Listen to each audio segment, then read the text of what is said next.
Hello everyone.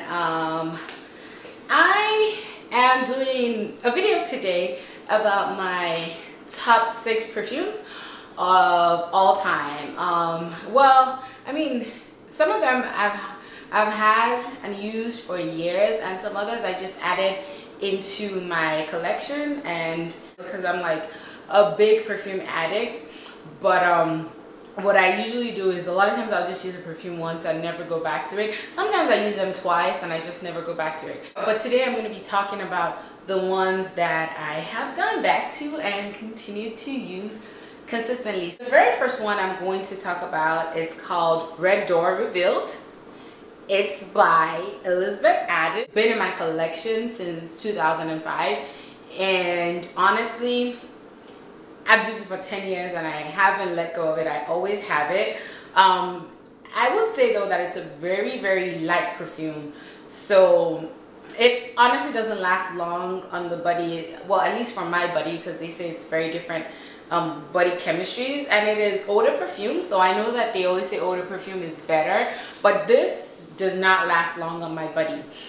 Probably just about an hour, and that's about it. So you have to always respray this one. This is perfume I used the first time I wouldn't say met my husband, because I met him in elementary school, went to the same elementary school, but we weren't dating or anything. But when we officially became boyfriend and girlfriend at the time, this was the perfume that I used when I saw him. He was in Florida at the time, and we were doing a long distance relationship. I was in Arizona, and yeah, he absolutely loved this perfume. It's very light, very floral, very fruity. Smells very feminine, I would say. So, yep. It's clean and fresh.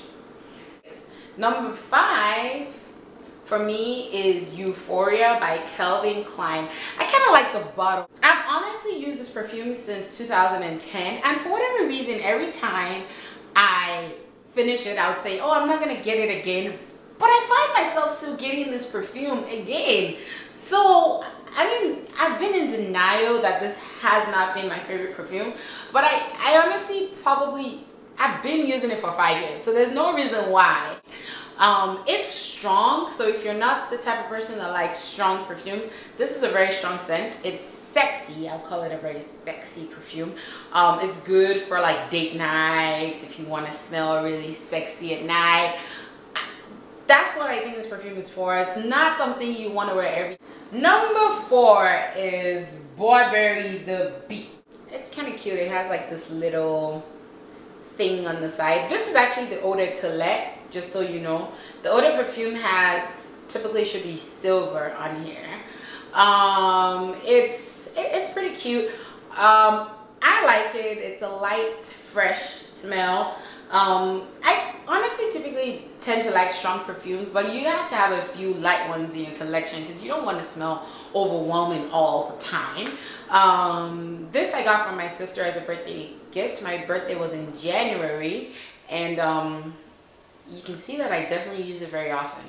So we're talking about February right now, and I'm like almost halfway through those bottles. So this is like my everyday perfume, so I tend to use this a lot more than normal. It's fresh, it's clean, it's not too strong, it's not too light at the same time. It's a good everyday perfume. It's been discontinued at some department stores for whatever reason, but it's still very easily accessible. My number 3 perfume is Coco Noir, and this I actually just recently added in my collection.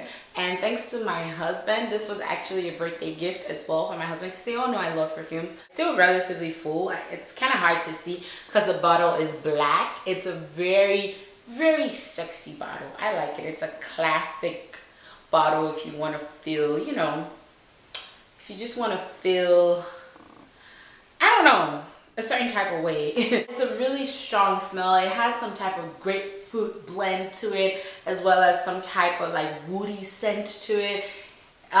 It smells grown for like grown folks. It's definitely not feminine at all. So if you're somebody who does not like feminine scents, this is going to take some time to grow on you. But I'm so glad he got this for me. I don't see this going anywhere anytime soon. The next one I'm going to talk about is Coco Mademoiselle, and as you can tell, this is almost done. This has been in my collection since 2010, 5 years, and I love it. It's also, I guess it kind of reminds me of Coco Noir, but it's a lighter version of it, a little bit more feminine. It's not a feminine perfume or fruity in general, but I'm comparing it to Coco Noir.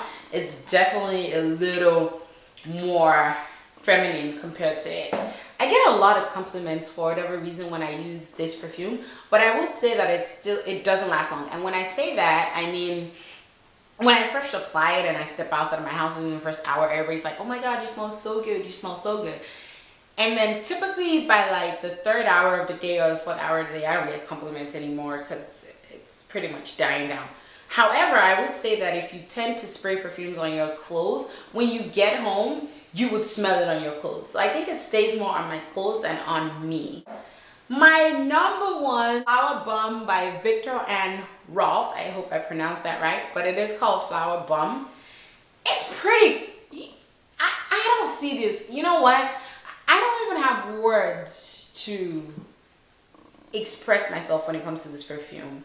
This is the best perfume I have ever used, and I'm sorry. I think the gap between this perfume and all my other perfumes in regards to how I love it is like this. Like it's here and all the other ones are like here. That's how bad it is. I honestly really genuinely love this perfume. It has some really cool, whatever that is, to the bottle. This perfume is very fruity. It's fruity and strong. I don't know, I know that sounds like I'm contradicting myself. This perfume lasts all day on me. It's crazy how many compliments I get every time I wear this perfume. Sometimes I forget that I even wear this, like I wore this perfume in a day. Let's say I go out and I forget that I wore this perfume this morning, and it's like 4 hours and someone's like, ooh, somebody smells nice in here. This for me is my signature smell, and I only just recently added it in my collection in 2014, which was last year, and it's not. I don't even know how I have been going by all these days without this perfume. It's not going anywhere. It's not going anywhere. I use this almost everywhere, anywhere and anywhere. This and Burberry are probably my most, the Burberry, the Beats are probably the most used ones for my daily activities that I use. If I know that I'm going to be in an enclosed space, I try not to. I don't know how to describe it. You just need to try this yourself and you'd see. I mean, it's up to you if you like it or not. But I hope I was able to share something or anything with you all. I hope this helps somebody if you're trying to make any decisions of what you think you should have. I look forward to talking with you guys again soon. If you have any questions, if there's something I didn't cover, I mean, with perfumes, it's kind of hard to explain how it smells because sometimes it's just better for you to go to Macy's and just try and, you know, try them out and see. But if there's anything I left out or if there's any questions that I can possibly answer, please feel free to leave me comments, questions, and I'll be sure to respond. Thank you. Bye.